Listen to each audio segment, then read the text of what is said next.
Pemirsa, kita akan memasuki kabar nang Panambayan. Sejak adanya pandemi virus corona, warga menjadi lebih akrab untuk menggunakan hand sanitizer untuk membersihkan tangan selain menggunakan banyu. Ternyata membersihkan tangan menggunakan hand sanitizer ini direkomendasikan karena mengandung zat kimia, alkohol, dan sebagainya, sehingga warga diminta membasuh tangan menggunakan banyu mengalir, bukan hand sanitizer.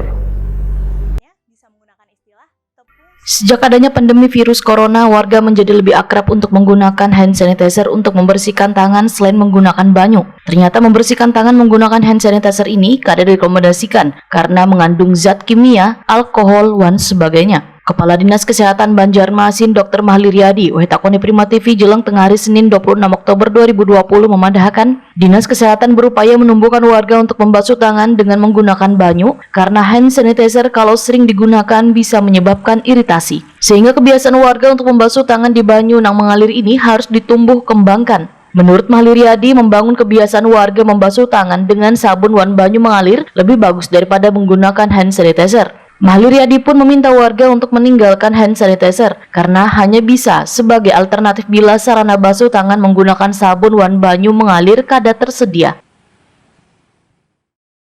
Mulai perlahan untuk meninggalkan hand sanitizer, membangun kebiasaan mencuci tangan dengan sabun, itulah sebenarnya yang ingin kita tumbuhkan. Kenapa, Pak? Kenapa, Pak? Ya, kita tahu bahwa hand sanitizer itu kan zat kimia.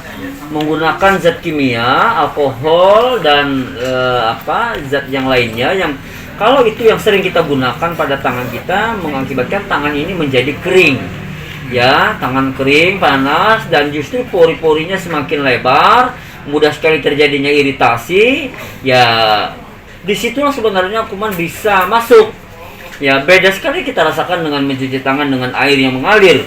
Nah, ini yang tentu perlahan akan kita giring masyarakat untuk memahami